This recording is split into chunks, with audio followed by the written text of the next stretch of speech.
Well, আজকে video করতে বসার সময় আমি একটুও ভাবি নেই যে আজকের ভিডিওটা করতে যায় আমার এত বেশি প্যারা খাইতে হইব। লিটারালি 20 কি 21 নাম্বার টেক চলতেছে।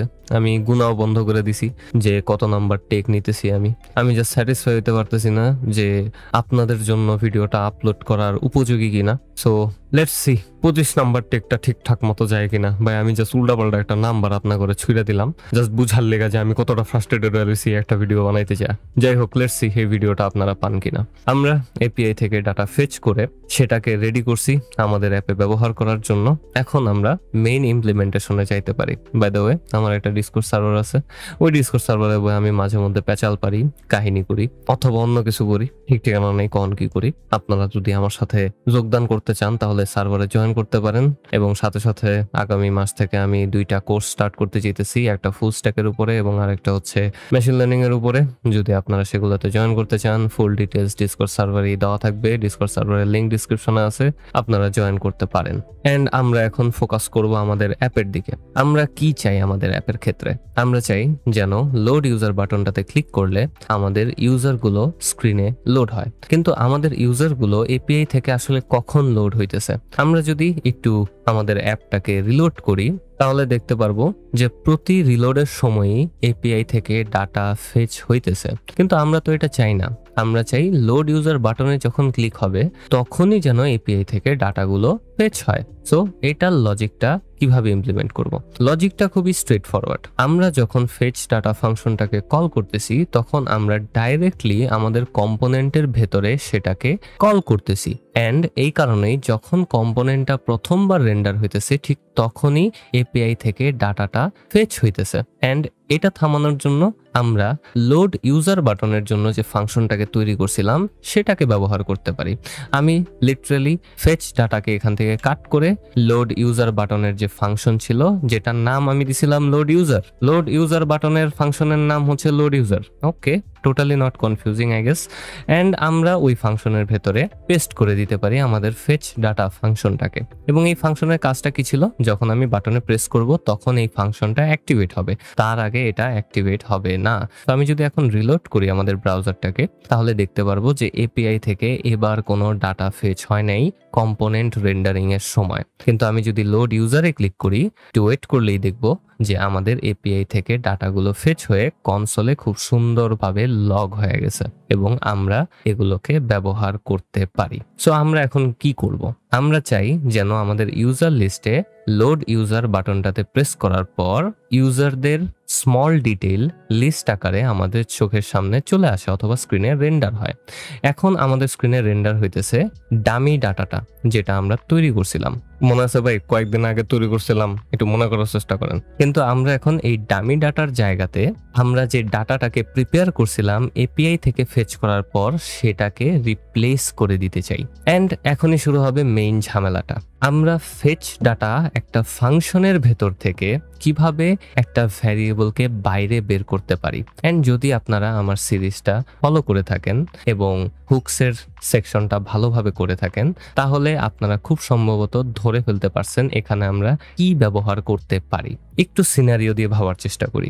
ধরেন যে আপনার এই অ্যাপের কোনো ডামি ডাটাই নেই, কারণ শুরুতে আমাদের কাছে কোনো ডাটা থাকার কথাই না, তাই না? সো আমি এখানে জাস্ট সিম্পল একটা অ্যারেকে নিয়ে নিব যেটার ভেতরে নাম দিয়ে দিব আমি ইউজার্স, এবং এটা হবে একটা এমটি অ্যারে এবং এটাই আসলে আমাদের স্ক্রিনে রেন্ডার হওয়ার কথা, তাই না? সো ডামি ডাটাকে রিপ্লেস করে আমি যদি এখানে ইউজার্স ডট ম্যাপ মেথডটাকে ব্যবহার করি তাহলে কি হয়? আমি ডামি ডাটাকে সরায় ইউজার্সটা এখানে লিখে দিছি এন্ড লোড ইউজারে যদি ক্লিক করি তাহলে দেখব যে আমাদের এখানে কোনো কিছু রেন্ডার হইতেছে না। কারণ হচ্ছে যে ইউজার্সটা একটা এমটি লিস্ট, রাইট? এতটুকু তো অবভিয়াস থাকার কথা। এখন আমরা এই এমটি লিস্টটাকে ফিল আপ করতে চাই আমাদের ডাটা দিয়ে। তার মানে কি? আমরা আমাদের এই ইউজার্স লিস্টটাকে আপডেট করতে চাই। এন্ড যদি আপনারা ইউজ স্টেট হুক সম্পর্কে জানেন না থাকেন তাহলে আপনারা জানেন যে কোনো কিছু আপডেট করার সময় আমরা কি করব? আমরা একটা স্টেট ভ্যারিয়েবলকে নিব এবং রিঅ্যাক্টের স্টেট ভ্যারিয়েবলকে কিভাবে নেয়? ইউজ স্টেট হুকের মাধ্যমে। সো আমি এখানে একটা স্টেট ভ্যারিয়েবলকে নিয়ে নিতে পারি যেটার নাম আমি দিব ইউজার ডাটা এবং ইউজ স্টেট হুকটা আমাদেরকে একটা সেট ফাংশনও দিবে যেটার নাম আমি দিব set user data and equals to দিয়ে আমি এখানে ইউজ স্টেট হুকটাকে দিয়ে দিতে পারি। এখন ইউজ স্টেট হুকের ভেতরে কি দিব, এই পর্যন্ত যতবার আমরা ইউজ স্টেট হুককে ব্যবহার করছি ততবারই আমরা একটা সিঙ্গেল ভ্যালুকে ইউজ স্টেট হুকের ভেতরে দিয়ে দিছিলাম। কিন্তু এই ক্ষেত্রে আমরা যেহেতু একটা অ্যারে নিয়ে কাজ করতেছি, আমরা যদি ইন্সপেক্টে যাই আমাদের ফেচ করা ডাটাটা আসলে একটা অ্যারে।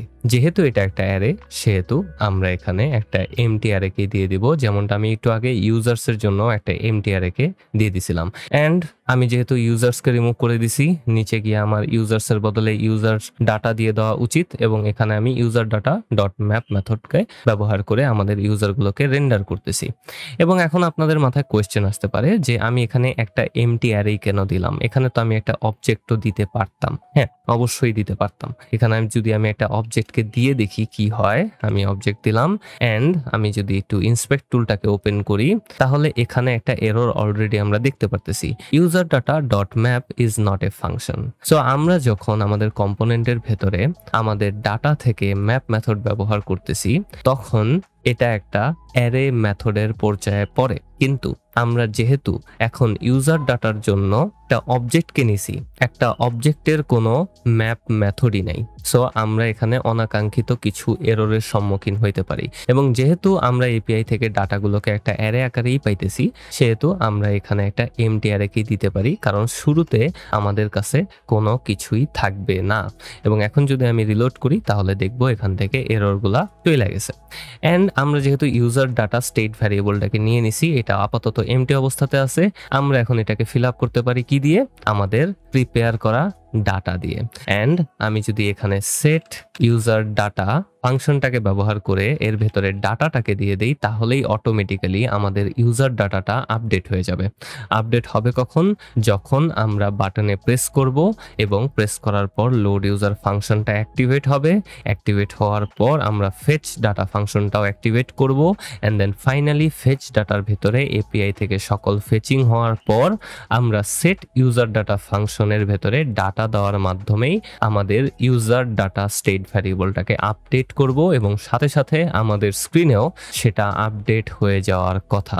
সো আমি একবার রিলোড মারলাম, লোড ইউজারে ক্লিক করলাম অ্যান্ড খুব সুন্দরভাবে আমরা আমাদের স্ক্রিনে এপিআই থেকে ফেচ করা ইউজারদের ডাটাগুলোকে লিস্ট আকারে দেখতে পারতেছি। অ্যান্ড এখানে আমি মাত্রই লক্ষ্য করলাম যে একটা টাইলিং ইস্যু হয়েছে, আমি উপরে গেলে কোনো কিছু দেখতে পারতেছি না, মানে উপরেও যাইতে পারতেছি না। সো এটাকে একটু ফিক্স করা দরকার অ্যান্ড আমি জানি কোথায় এরর হয়েছে। ইয়াস, আমরা একেবারে বাইরের যে ডিপটা আছে সেটার ভেতরে ভিউ হাইট 100 দিছিলাম, আমরা এখানে শুধুমাত্র হাইট 100 দিতে পারি, তাহলেই আমার মনে হয় এটা ফিক্স হয়ে যাবে। অ্যান্ড হ্যাঁ, এটা ফিক্স হয়ে গেছে। সো আমাদের উপরে টাইটেল আছে ইউজার লিস্ট এবং আমরা এপিআই থেকে ফেচ করা ইউজারদের লিস্টটাকে দেখতে পারতেছি খুব সুন্দরভাবে।